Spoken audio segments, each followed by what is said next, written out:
Right, ladies and gentlemen, we are nearing the end of our forum. For the closing remarks, our speaker works to accelerate action by business to tackle climate change and inequality.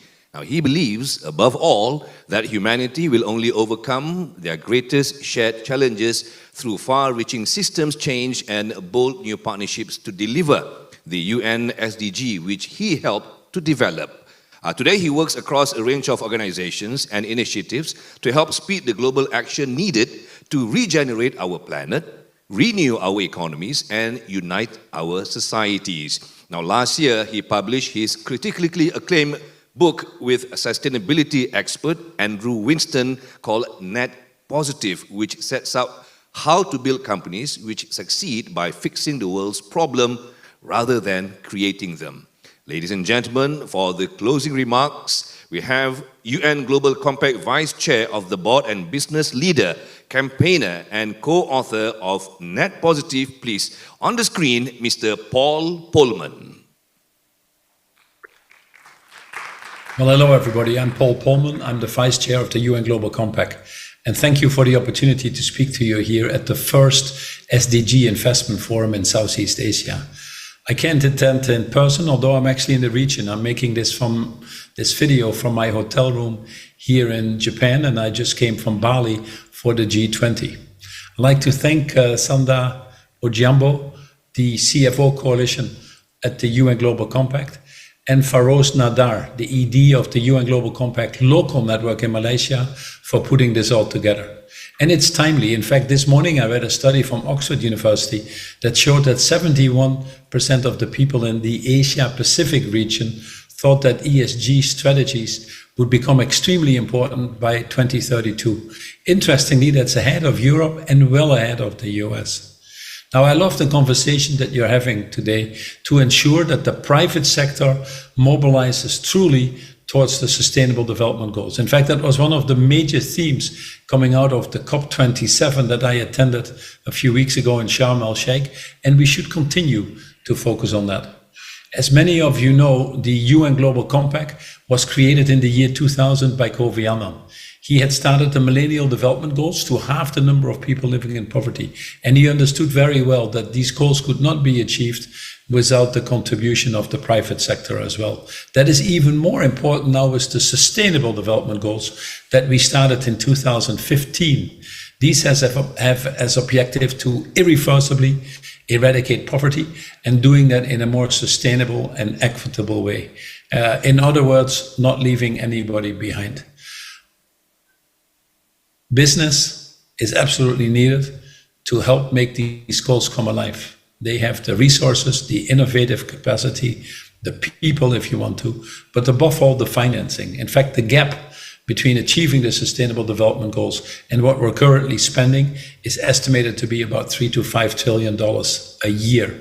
So how can we get this money to flow to what I think are increasingly more attractive business opportunities? Not just anymore about risk mitigation, as the smart companies understand, but about seizing the opportunities that the Sustainable Development Goals give you. Now, the task force that you're having is in fact one of the most important initiatives that the UN Global Compact has taken. The purse string, if you can call it that way, that you guys control globally as CFOs is about $17 trillion. That's the money we spend in annual investments in capital expenditure or R&D or talent or marketing. And obviously, how we spend that money and how we channel that or allocate that to the highest returns, business returns, but also societal returns, is absolutely crucial for achieving the Sustainable Development Goals. Not only did Kofi Annan understand the importance of that when he created the UN Global Compact, but he also knew that the issues that we were facing were of such magnitude that nobody could do it alone. Hence, the goal number 17, calling for partnership. A partnership that frankly is not a contractual partnership, but a partnership for humanity. A partnership where we put the interest of others ahead of our own, knowing that by doing so, we would be better off ourselves as well. A partnership for inclusion, a partnership for equity, a partnership for dignity and respect. Values that underpin the Sustainable Development Goals. And I think are not different from many of the values that you aspire to in the companies that you represent. So we simply can't achieve these sustainable development goals if we don't get you as a community actively involved. Now, I'm especially proud that the UN Global Compact, despite COVID, we have actually seen the Global Compact grow, unlike what many people were expecting. We had 12,000 members at the UN Global Compact before COVID. We have 17,000 members now, some of the fastest growth that we've seen in the history of the UN Global Compact. And I think symptomatic in the direction of where the business community is moving to. 69 global local networks now, more than 15,000 businesses, headquarters in 160 countries, representing more than 70 million employees worldwide. And I could go on with the statistics, but all to say that this is an enormous force for good. And if we leverage that well, we really can have a big impact in the world. And that is needed now more than ever. We need to provide that leadership individually and collectively to achieve the sustainable development goals. We all know that the world is in trouble. In fact, COVID has pushed the sustainable development goals backwards, and add to that the geopolitical tension and the supply chain disruptions that come from the war that we see in the Ukraine, for example, then it's not surprising that poverty is up again, food security is up, climate change is actually going in the wrong direction. We are still far away from the 1.5 degrees. So all of this to say that it's more needed now than ever. And COVID, I think, made us realize that we can't have healthy people on an unhealthy planet. It also made us realize that we can't have infinite growth on a finite planet. And you would agree with me that anything we can't do forever is by definition unsustainable. Now, I think there is still very good reason to be prisoners of hope despite the challenges that we have. First of all, science tells us that by all means we can still stay below the 1.5 degree warming. Yes, it is still possible.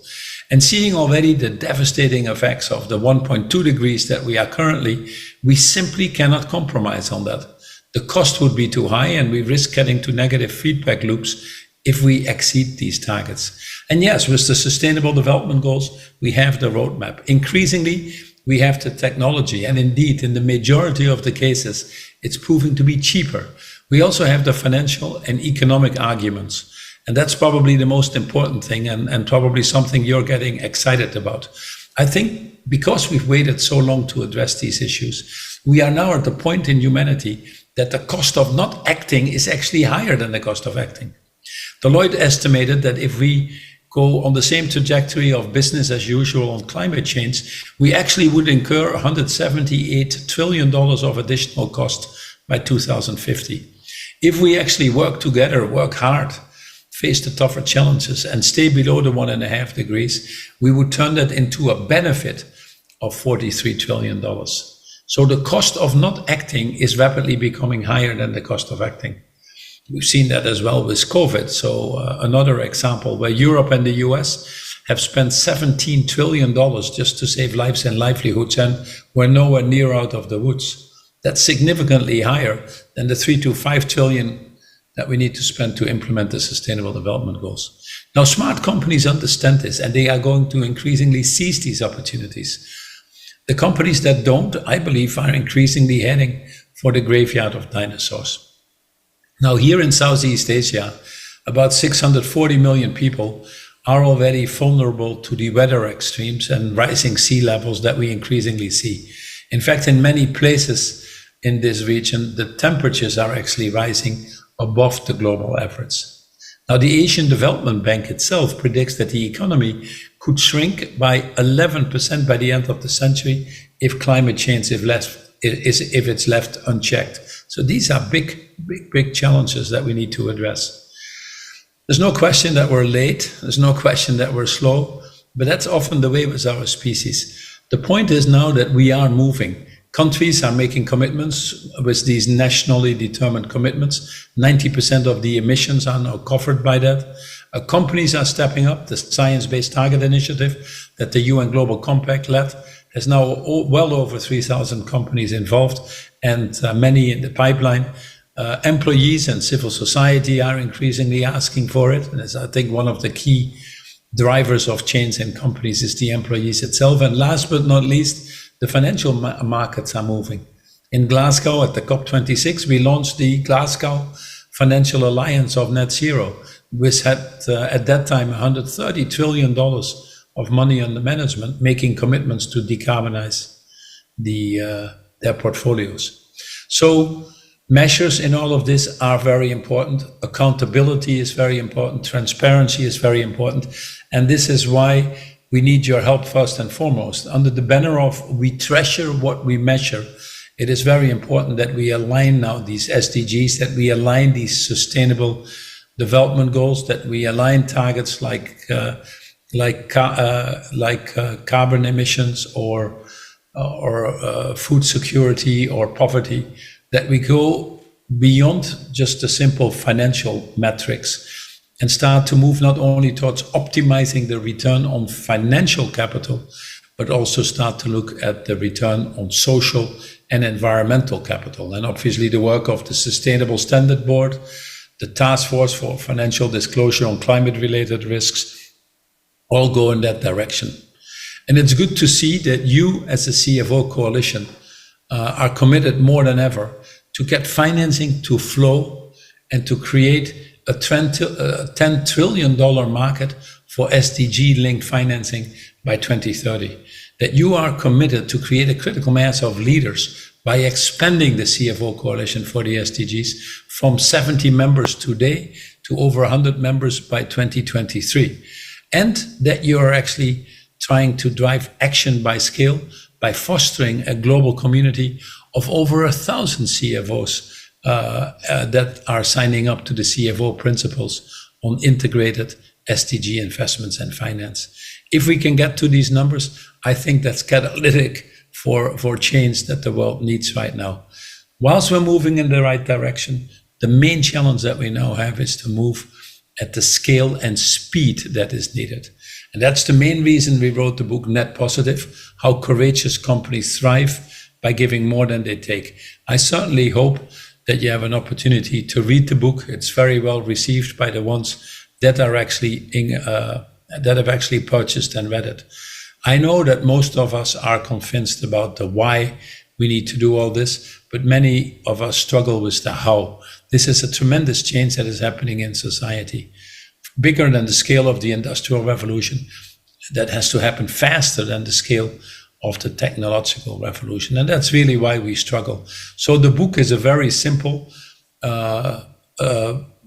suggestion on how you can implement the Sustainable Development Goals, how you can put sustainability at the heart of your company strategy, and how to do that successfully. Obviously, deriving from my own experience in running Unilever for 10 years and linking a performance that is increasingly based on sustainable and social capital next to financial capital, a 300% shareholder return, but also sharing examples of the best companies in the world. In this book, we ask ourselves a very simple question.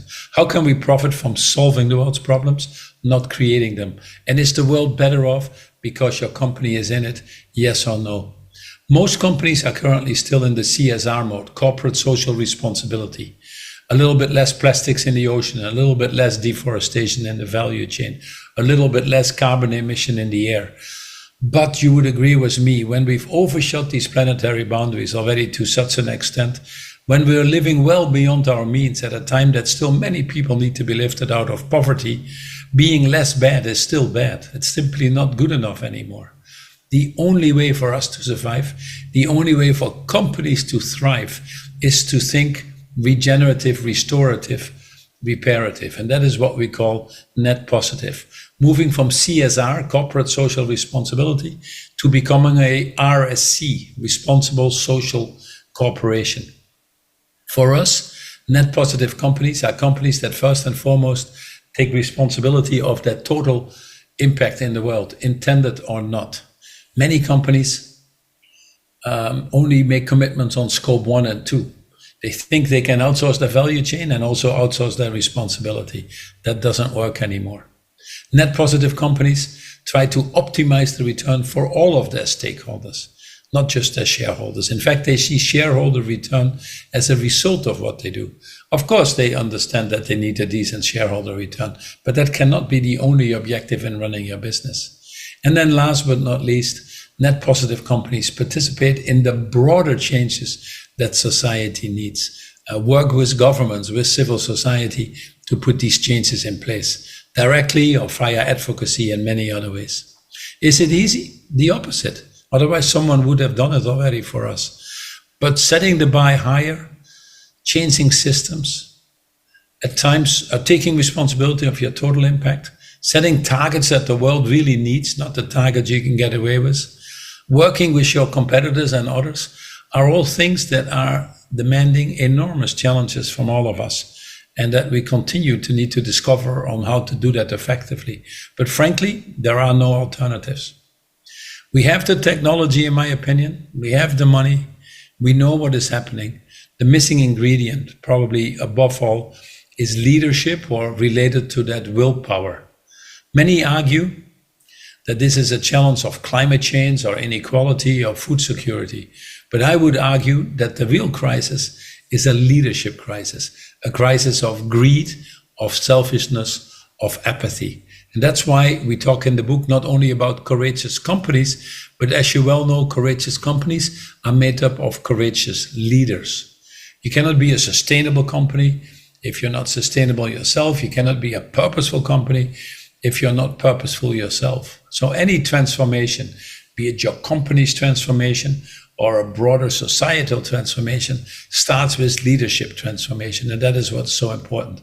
And what we have seen during COVID is that leadership that is based on a high level of empathy, compassion, humanity, humility, strongly purpose-driven, embracing partnership, thinking multi-generational, these leaders have excelled in this environment. They've instilled trust in all their partners and all their stakeholders. And as a result, with higher level of engagements, with higher levels of partnerships, are actually producing better results. So at the end of the day, the word courageous comes from the French word cœur, or heart. I'd say the book at the end of the day is really bringing humanity back to business. Rumi, who was a 13th century poet in Iran, said it very well when he said, "Yesterday I was smart, I tried to change the world. Today I am wise, I'm changing myself." And this is really where it starts. Ladies and gentlemen, the challenges might seem overwhelming, but it is in your hands, in your capacity to do something about it, either individually or collectively. You're in a position to make a difference, unlike 95% of the world's population that increasingly is paying the price for the inertia of the elite. We have to take the responsibility now to bend the curve of capitalism, to make this a more inclusive, make this a more equitable growth. It was Wangari Maathai, the Nobel Prize winner from Kenya, who said it very well when she said that in the course of history, there comes a time when humanity is called upon to shift to a new level of consciousness, to reach a higher moral ground. Ladies and gentlemen, I believe that that time is now. Thank you very much, and hopefully see you in one of my future visits. Thank you. Thank you, Mr. Paul Polman, for that inspiring closing remarks. Thank you so much, Mr. Paul Polman. Right, ladies and gentlemen, we have come to the end of the forum. But before I end the forum, a couple of things which I would like to share with you. Of course, number one, a big thank you to our sponsor partner, Sarawak Energy Berhad. Let's give them a round of applause. Our knowledge partner, Bloomberg, and all supporting partners for supporting the SDG Investment Forum ASEAN 2022. And of course, a thank you to all our speakers and moderators, and not forgetting all participants who are here, both physically and also who've been joining us virtually, wherever you are. Thank you so much for your time today. And I hope you've get a lot from all the presentations, all the speakers, and our panel sessions. Plenty of takeaways, plenty of valuable nuggets that were given today by our speakers. Thank you so much to all our speakers and moderators. Now, ladies and gentlemen, of course, later feel free to network, have a look at our exhibition booth. And when you take picture, when you upload it onto your social media, don't forget to tag us at hashtag SDG Investment Forum ASEAN. And for those of you who are driving, don't forget to validate your parking tickets before exiting. And one more thing. You may return the lanyards which you are wearing and also the tags to us at the counter outside the hall for us to reduce wastages. It is our efforts in controlling wastages. So, because I know some of you do collect lanyards when you go home, but for those of you who wants to return, you may return it over the counter outside of the hall. Right, ladies and gentlemen, with that, my name is Rahim Rahman, ending the forum with the last words from Queen Elizabeth when she said, time for words has now moved to the time for action. Let's act and let's speed up and let's accelerate, start, manage and report. As what mentioned by one of our speakers today. Thank you, enjoy the rest of your evening and good luck in your sustainability journey. Thank you everyone. Enjoy the refreshment out there and I'll see you at some of the events. Thank you.